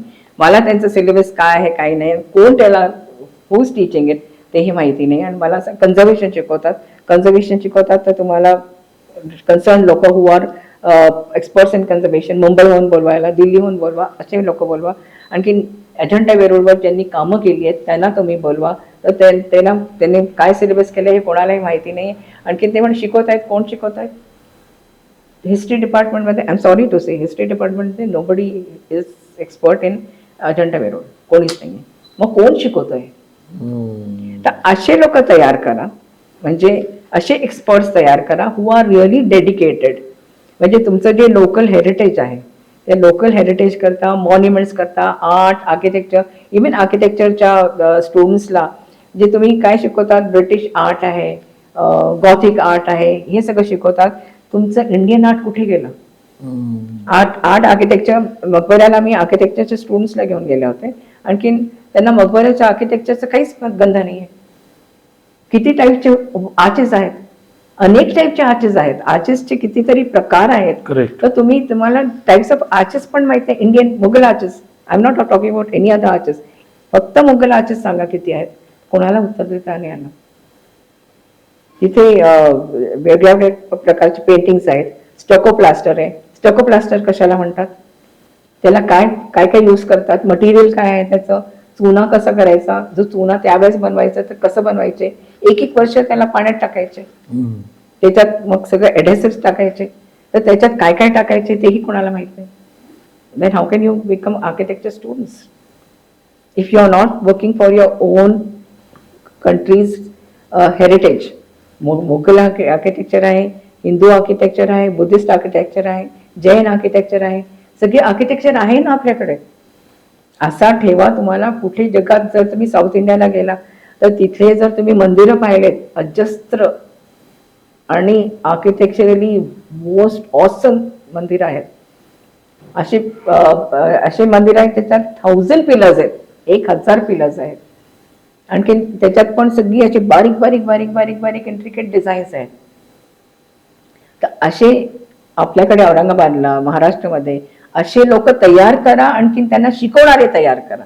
शिकवणारे पण तसेच पाहिजे, हाय क्वालिटी, ज्यांना नॉलेज आहे, आणखीन कशावरही बोलू शकतील तसे लोक तयार करा. पहिले तर मुलांना प्रश्न काय विचारावा तेच कळायचं नाही. म्हटलं तुम्ही लेक्चर नीट ऐकायचं. जेव्हा तुम्ही लेक्चर ऐकाल तेव्हा तुम्हाला प्रश्न सुचतील. तुम्ही जेव्हा क्लासमध्ये बसतात पण दुसरीकडेच असतात. म्हटलं लंडनला आहे की अमेरिकेला आहात तुम्ही? इथे क्लासमध्ये बसा, मी तुमच्या समोर आहे, मी काय बोलते ते ऐका आणि मग मी तुम्हाला प्रश्न. मग ते त्यानंतर हळूहळू ऐकायला लागले. कारण आपल्याला वाटतं आपले स्टुडंट बसलेत, आपल्याकडे बघतायत ते आपल्याकडे बसतात कुठेतरी, दुसरीकडेच जातात. मुख्यमंत्री साहेबांना हे नम्र निवेदन आहे की मराठवाड्याकडे तुमचं विशेष लक्ष आहे, छत्रपती संभाजीनगरवर तुमचं फार प्रेम आहे असंही आम्हाला कळलेलं आहे. सो भविष्याकडे तर तुम्ही लक्ष देणारच आहात, थोडंसं इतिहासाकडेही लक्ष द्या. तज्ज्ञ माणसांना बोलावून असे शिक्षणाचे वर्ग घ्या आणि विद्यार्थी घडवा, हीच तुमच्या चरणी प्रार्थना असू शकते. पाण्याचं नंतर बघू. जे पाणी आमच्याकडे होतं नहरीचं ते जरी संवर्धित करता आलं तरी बघा साहेब. पाण्याचं अजून सांगते तुला. पाण्याचं काय माहितीये, जसे मलिकांबाचं नहेर सिस्टम आहे, हे पाणी ग्रॅव्हिटेशनल सिस्टम न्यूटनच्या ह्याच्यामध्ये वरनं खालती येतो, which is very cheap. Correct. आता आपण खालनं वरती आणतोय, विच इज व्हेरी एक्सपेन्सिव्ह. म्हणजे आपण पैसा स्पेंड करून आणतोय तरीही आपण लोकांना पाणी देऊ शकत नाही. आणि ज्यावेळेस पैसे त्यांनी किती 2.5 लाख फक्त त्याच्याकरता खर्च केलं होतं, 15 महिन्यांमध्ये त्यांनी ते पूर्ण कम्प्लीट केलं होतं. Local material, indigenous material use केलं होतं. आणखीन चुना, आणखीन बेक्ड क्ले हा यूज केला होता. आणखीन त्यांनी ते सगळं बांधलं आणि आजही ते नहरमधनं पाणी येतोय. आजही आपण रिवाईव्ह करू शकतो. पण आज आपण महाग करून त्याला ते डॅम्स बनवून आणखीन पैसा खर्च करून खाऊन पिऊन तरीही काही मिळत नाही, लोकांना पाणी मिळत नाही. 7-7 दिवस पाणी नाही. एक शहराकरता म्हणजे आपण म्हणतोय डेव्हलप्ड शहर आहे, खूप डेव्हलप्ड आहे, इतकं सुंदर शहर आहे, सगळं आहे, पण आपल्याला बेसिक जे आहे, मलिकांबांनी बेसिक पासून सुरू केलं होतं. त्यांनी खाम रिव्हर जेव्हा पाहिलं तेव्हा Kham river is not sufficient for the people. 1 lakh त्यावेळेस हे होते, पॉप्युलेशन होती. तर 1,00,000 पॉप्युलेशन करतात. फक्त Kham river is not enough. What is important की एक हे बेसिक हे सिस्टम, वॉटर सिस्टम आहे. आणखी त्यांनी त्याच्या मिनिस्ट्री समोर ते पेश केलं होतं. तर तिथे ते मिनिस्टर्स पण जेलस असतात. त्यांनी असं त्याचा एकदम खिल्ली उडवून टाकली. तर तो काही नाही, तो म्हणाला तू काही कर, मी करणार म्हणजे करणार. त्यांनी करून दाखवलं. आणि त्यांनी सांगितलं होतं की याला इतका खर्च लागेल, इतकी वर्ष जातील तरी जाणार. त्यांनी 15 महिन्यात तयार केलं, 2.5 लाखात तयार केलं. लोकल सगळं हे करून इंडिजिनस मटेरियल यूज करून केलं. आणखीन आजही ते पाणी ते जे हे आहे पंचकीत जिथे आहे तिथे आज ते ब्रिजच्या इथे पाहिलं तर धडधड पाणी येतोय. म्हणजे काय स्पीडनी पाणी येतोय खालती. इथे आपण जेव्हा त्यांचे ते हे पाहतो जे त्यांनी हौद बनवलेत हिमायत बागच्या पाठीमागे आजही आहे तो हौद. तर आजही ते पाणी एकदम स्वच्छ नितळ पाणी आजही ते पाणी आपण पिऊ शकतो. नहाचा इतिहास जो आहे नहरींचा तो काय सांगता येईल? कारण तुमचा खूप अभ्यास आहे त्याच्यावर आणि हेरिटेज वॉकच्या निमित्ताने तुम्ही तर खूप गोष्टी नव्याने उजागर केलेल्या आहेत म्हणून इथे ऍक्च्युली सौदी, सिरिया वगैरे त्या साईडला सगळीकडे नहरीच होत्या. कारण तिथे पाणी नव्हतं ना, म्हणजे असं हे नॅचरल वॉटर फार कमी यायचं. तर त्यांनी ते प्रिझर्व करायचे. पाऊस आला की ते माउंटन्स वर प्रिझर्व करून त्यांनी मग तिथे मलिकंबर जेव्हा केला होता. मलिकंबर was sold to Saudi Kazi. त्या सौदी काझीच्या इथे त्यावेळेस तो फिरायचा सगळीकडे. त्यावेळेस त्यांनी ते पाण्याचं सिस्टम सगळं इकडचं सिरियाचं वगैरे सगळं स्टडी केलं. तर तिथनं त्याला म्हणजे फर्स्ट टाइम पाहिलं की कसं काय करतात. He studied engineering, he studied architecture. त्यावेळेस त्या काझीने त्यांना एज्युकेशन खूप छान दिलं होतं. म्हणजे काही लोक जसं स्लेव्स असून पण कसं त्यांना डेव्हलप करतात आणि कसं त्यांचे स्किल्स म्हणजे नॅचरली तो हुशार असेल म्हणून त्यांनी ते आत्मसात पण केलं. आणखी त्यांनी मग ते यूजही केलं इथे आल्यावर ते सगळं सिस्टम.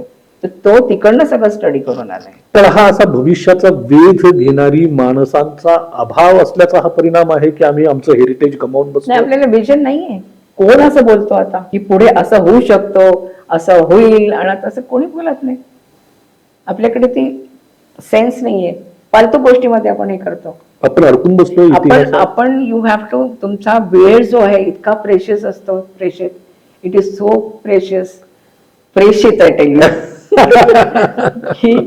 की एक मिनिट आपल्याला इम्पॉर्टंट असतो. आपण वेस्ट करतो. We are wasting a time.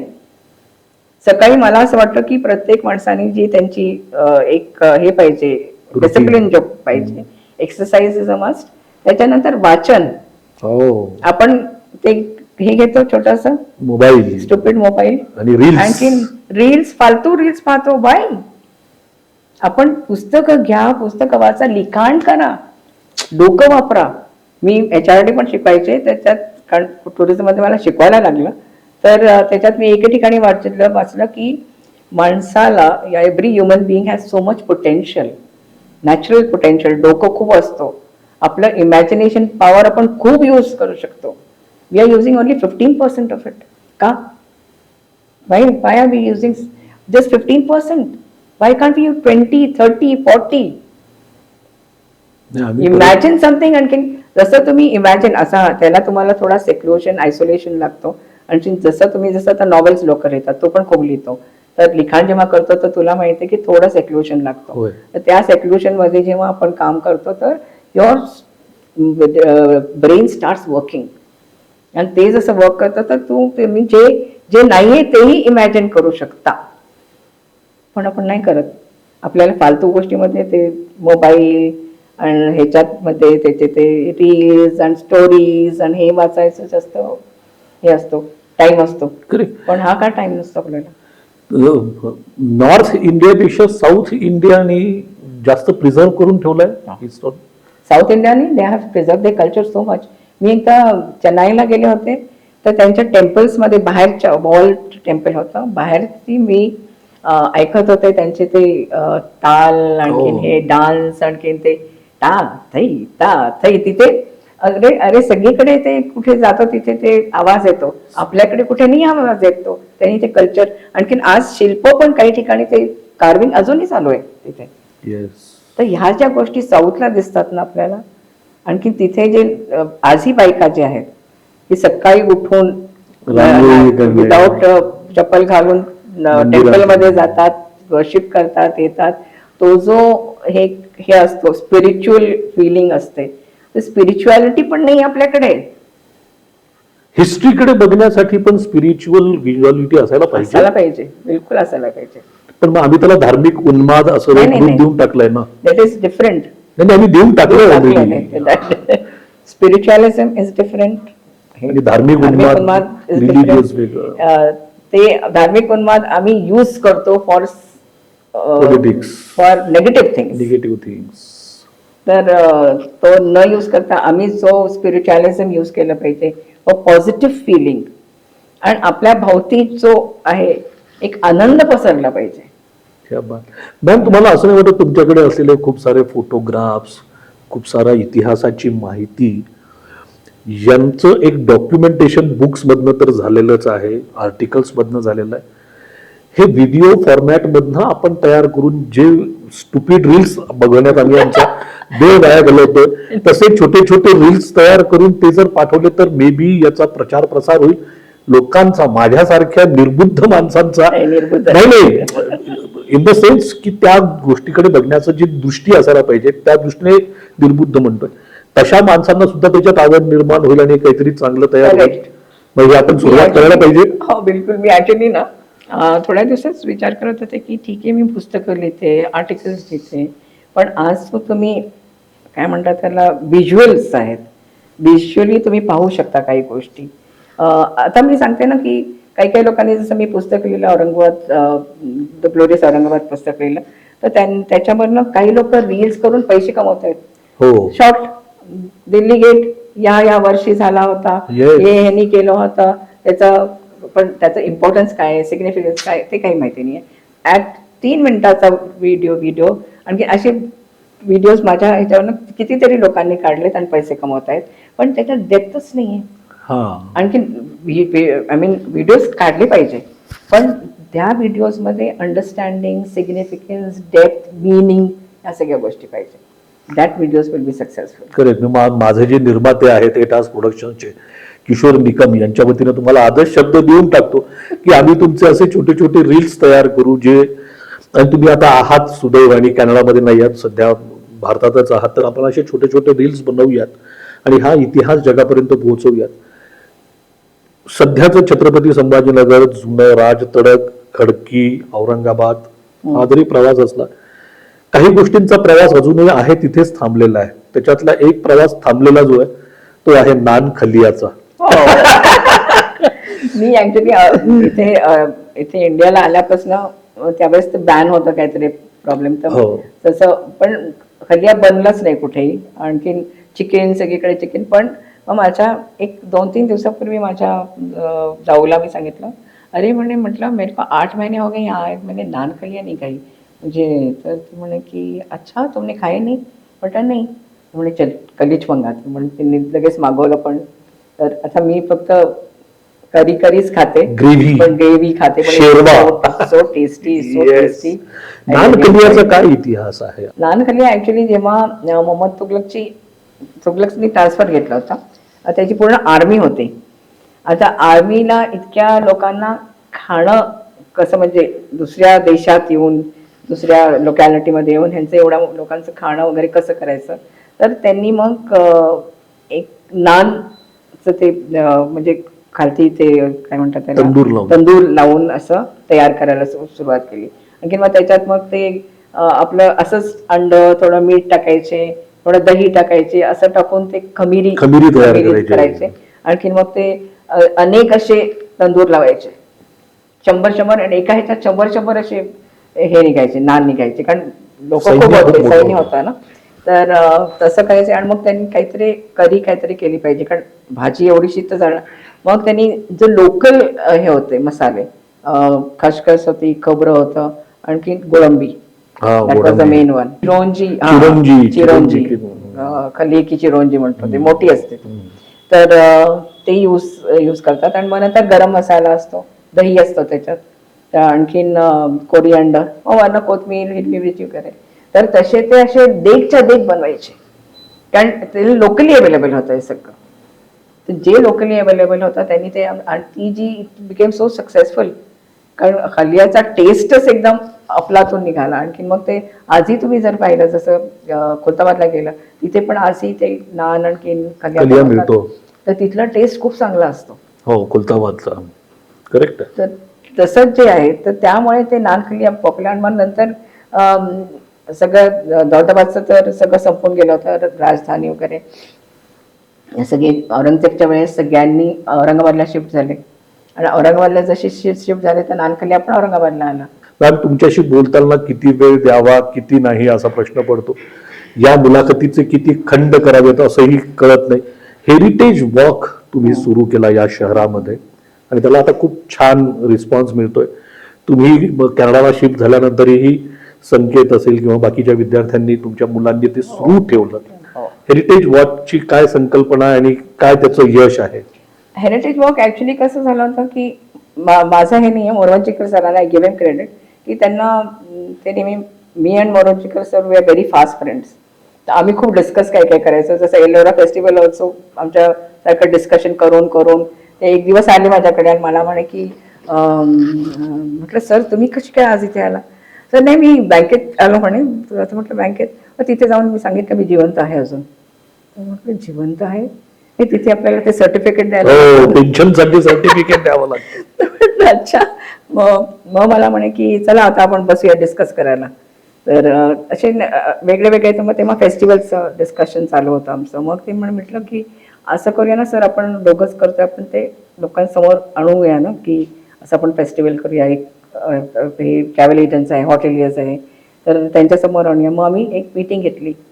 तर त्याच्यामध्ये हे डिस्कस करून करून ते आपलं हे केलं. त्यावेळेस मग जे वेगळे वेगळे अजून म्हणजे बिसाइड्स द फेस्टिवल आम्ही छोटे छोटे जे हे केले होते. जसं आता बायकांकरता कॉम्पिटिशन्स ठेवले होते, स्पोर्ट्स ठेवलं होतं, सगळं ठेवलं होतं. त्याच्यात हेरिटेज वॉकचं संकल्पना म्हणजे पहिले सरांनी टाकलं होतं. पण we did not have that much time. जी वेळ असा नव्हता. पण हळूहळू मग नंतर काय झालं होतं की महाराष्ट्र टाइम्सनी माझा एक इंटरव्ह्यू घेतला होता. त्यावेळेस ते म्हणत होते की तुम्ही मग म्हणजे काय तुमची आयडिया आहे की लोकल लोकांमध्ये पण अवेअरनेस कसा आणायचा. तर म्हटलं आम्ही डिस्कस केलं होतं की हेरिटेज वॉक आपण करू शकतो इथे.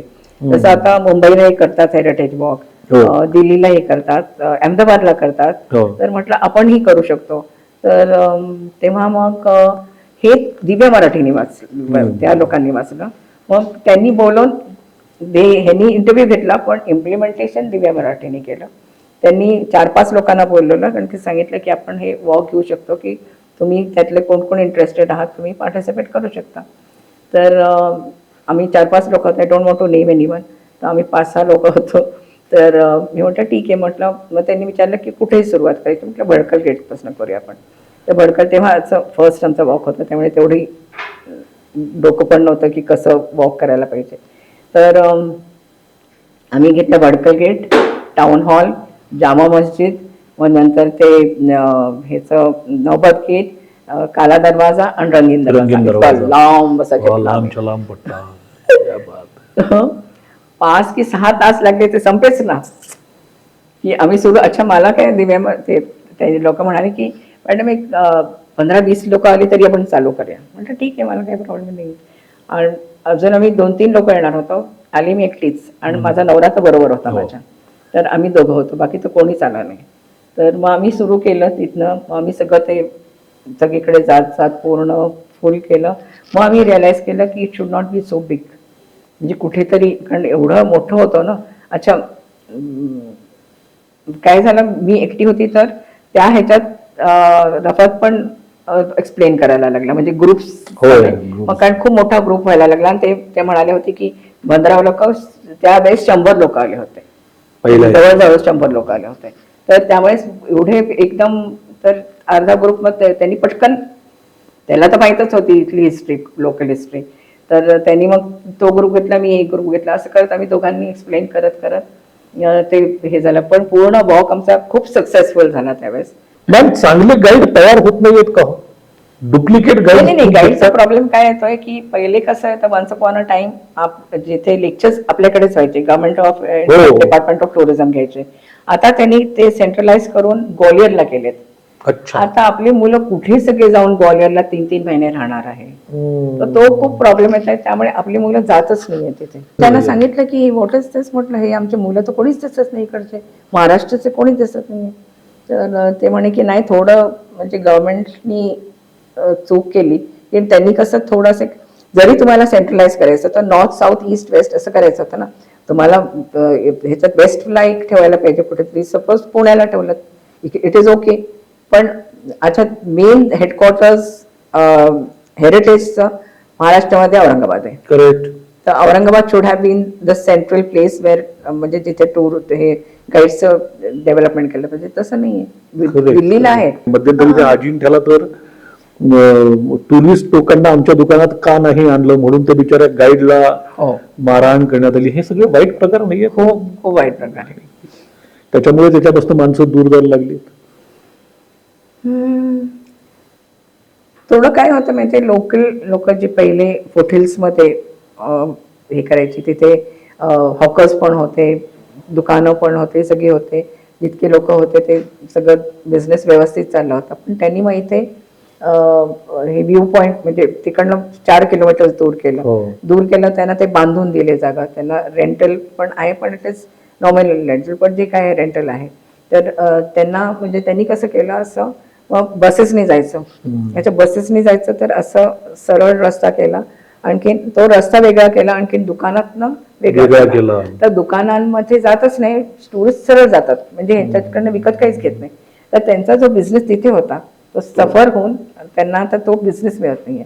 म्हणून मग ते जसं कसं पैसा जो पहिले यायचा तो नाही येत, तर म्हटल्यावर मग हॉकर्सचा पण बिझनेस आहे, मग भेळ विकायचे. आता त्यांनी ते हॉकर्स स्टॉप केलंय. तर त्यामुळे मग म्हणजे ऑथॉरिटीमध्ये आणि ह्याच्यामध्ये जे वाद सुरुवात झाले गाईड्समध्ये वगैरे, कारण ते ब्लेम करायला लागले गाईड्सला. पण गाईड्स काय म्हणतात, कारण ह्यांनी रस्ताच सरळ करून टाकला, म्हणजे आम्ही ह्यांचं काहीच रिस्पॉन्सिबिलिटी नाहीये ना. That is government. जेव्हा तुम्ही एक प्लॅन करताय, एवढं मोठं हे बांधताय, तुम्ही डेव्हलपमेंट करताय, तर डेव्हलपमेंट हॅज टू बी डोकं वापरून करायला पाहिजे ना. तिथे त्यांनी ते गॅलरीज करून ठेवलेत, ज्या ठिकाणी ओरिजिनल ऑलरेडी आहे.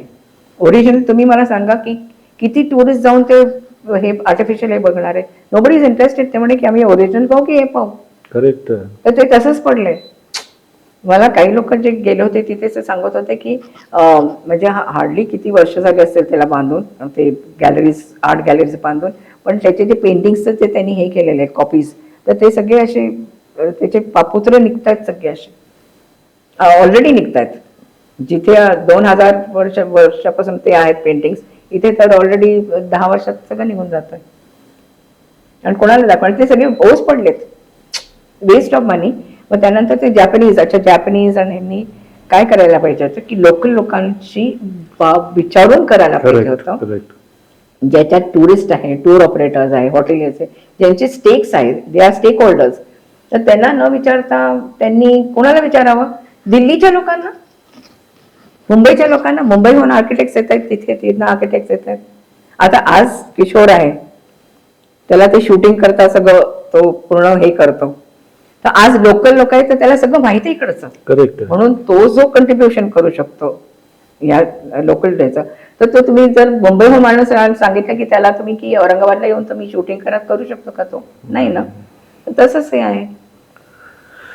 न्यू एजुकेशन पॉलिसी मध्ये गवर्नमेंट अगर इतना अच्छा काम करना चाहती है, जानबूझकर ये बात हिंदी में कह रहा हूं ताकि ये वायरल हो और उन तक पहुंचे जिनकी कानों के और बालों के ऊपर जू तक नहीं रेंगती. मैं चाहता हूं कि न्यू एजुकेशन पॉलिसीज में सेंसिबल लोगों को कुछ अहदे दीजिए जहां पर जाकर वो अच्छा काम कर सके और हम लोगों का जो हेरिटेज है, हिस्ट्री है, मॉन्यूमेंट्स है, वो फिर से उसी तरीके से समृद्ध बने, संपन्न बने, और मेरी आने वाली नस्ल को ये पता चले कि मैं कहां पे रहता हूं और ये इस जमीन की धरोहर क्या है.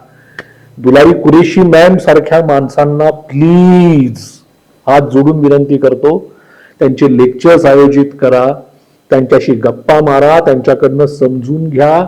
समृद्ध प्रांत आहे, त्या समृद्ध प्रांतामध्ये भांडणं करत बसण्यापेक्षा एक गळा घुसळणीतनं एक चांगलं नवनीत बाहेर पडू द्या आणि मोठ्या माणसांना सर्वार्थाने या भूभागाला अधिक समृद्धी प्राप्त करून देण्यासाठी योग्य जागेपर्यंत पोहोचवा.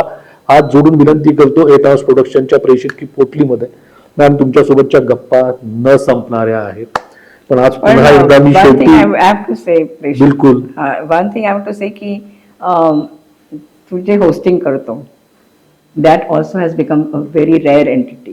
Thank you very much ma'am. कारण होस्टिंग करताना मी लोकांना पाहिलं व्हेरी लिटल नॉलेज की ते नुसतं 2-4 शब्द बोलतात आणि but the kind of hosting that you do की तुमचे प्रश्न पण हे पाहिजे, लॉजिकल पाहिजे, रॅशनल पाहिजे and something which is concern related to that person की तुम्ही कसं बाहेर आणू शकता एखादनं.